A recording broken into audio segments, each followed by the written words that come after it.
On a commencé à faire les affaires pour partir en week-end, je lui ai tendu les affaires, essayant d'être le plus prévenant possible, pour qu'il consente enfin à baisser sa garde. Garde qui gardait bien relevée. Je sentais même une certaine forme d'énervement de sa part, j'étais clairement pas le bienvenu, mais il semblait oublier qu'il était autant chez moi que ce que j'étais chez lui. Il a fait ses affaires, et il a fallu que je lui demande de penser à prendre aussi des vêtements pour moi, avant qu'il ferme la valise. J'ai tenté de lui demander avec tout le tact que j'étais capable de mettre. J'ai senti que ça passait pas. Ça commençait vraiment à être dérangeant ce manque de confiance. Il fallait serrer les coudes, s'entraider, pour trouver une solution ensemble, quoi. Mais il semblait toujours pas prêt. Par exemple, il m'a tendu le téléphone en me demandant de le déverrouiller. Je sais que c'était pas anodin. Il voulait vérifier que mes empreintes étaient capables de débloquer Touch ID. En y repensant, j'ai l'impression qu'il refusait d'admettre la vérité. La situation était certes un peu what the fuck, mais je commençais à m'y faire, je l'avais accepté.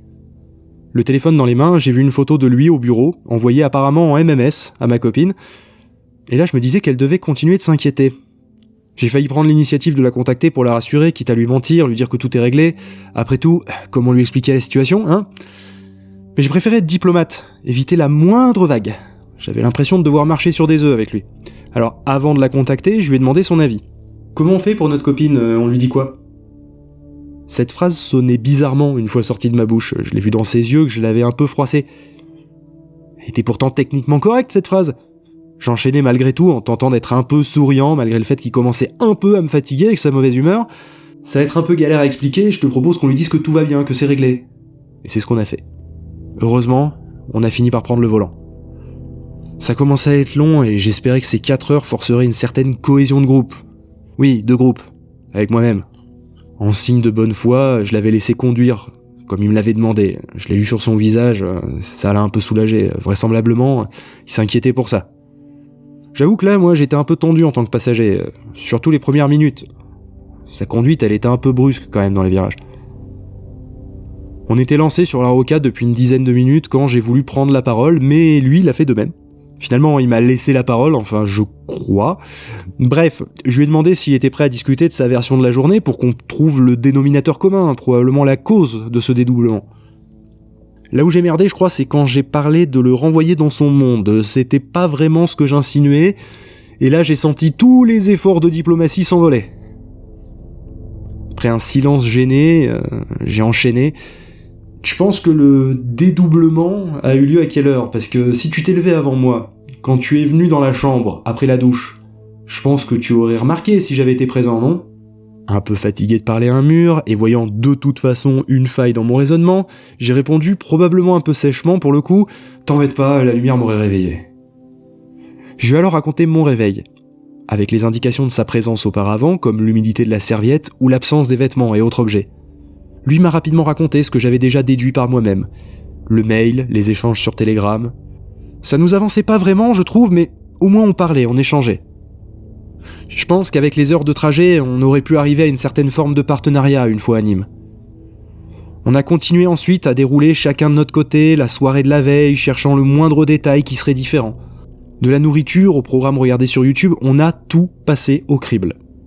Rien qui ne diffère, rien qui ne sorte de l'ordinaire. La météo n'était pas particulièrement originale, ça fait 2 semaines qu'il pleut régulièrement, avec ou sans orage, selon les jours. D'ailleurs, en parlant de météo, la pluie commençait à tomber sur le pare-brise et on allait vers de gros nuages noirs. On devait probablement rattraper l'orage de cette nuit. Après avoir détaillé le passé, il restait une question en suspens que j'osais pas aborder et qu'il n'était pas prêt à discuter a priori. Le futur. Ne serait-ce que notre arrivée à Nîmes.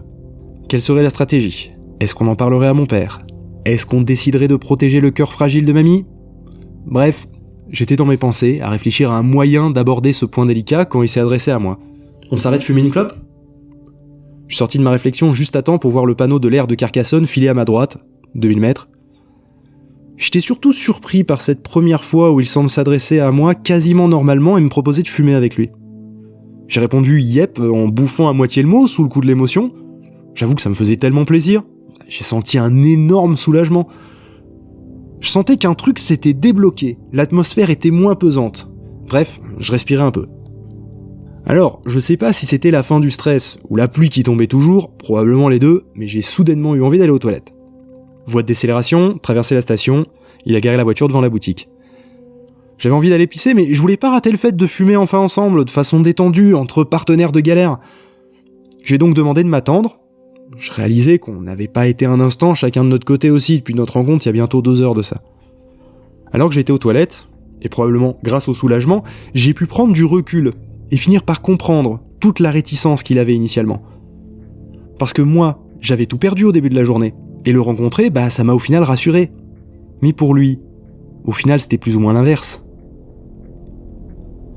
Et j'ai pensé à ce que j'aurais fait à sa place. Et son attitude, elle me semblait au final assez logique, compréhensible. Plus j'y pensais, plus j'avançais dans le temps. Jusqu'à m'imaginer à sa place, seul, dans la voiture, maintenant. C'est là que j'ai un peu paniqué. Je me suis dépêché de sortir des toilettes et j'ai vu par la baie vitrée que ma voiture n'était pas là. J'ai tourné la tête, je l'ai aperçue à travers la baie vitrée finissant de disparaître au coin de la boutique. Je savais que j'avais que quelques secondes pour réagir, j'ai donc utilisé la porte de derrière et j'ai couru de toutes mes forces pour la rattraper. Je savais qu'il était obligé de faire le tour de l'air pour en sortir, mais c'était là à peu près mon seul avantage, donc il fallait que je l'utilise. J'ai traversé de toutes mes forces le parking, le coupant en diagonale le plus droit possible. Mes chaussures qui étaient usées, elles se gorgeaient d'eau à chaque flaque, et je sentais que la semelle lisse pouvait me faire chuter à tout moment. J'ai pu atteindre sans tomber le début de la bretelle d'accès à l'autoroute. Ici, j'étais sûr qu'il pouvait pas me contourner. Mais je savais pas si je l'avais raté ou pas. J'ai vu des phares arriver vers moi. Si c'était pas lui, j'aurais eu l'air d'un con, mais peu importe. Je me suis mis au milieu de la voie. Avec mon t-shirt blanc, de toute façon, j'étais visible. Un peu trempé, mais visible. La voiture s'est approchée et a pilé devant moi, à moins de 2 mètres de mes pieds. La pluie était en train de me tremper, les phares m'aveuglaient, le capot, qui était chaud, il fumait avec l'évaporation de l'eau, mais j'ai quand même reconnu le badge Toyota. J'ai mis la main devant pour cacher les phares. C'était bien lui.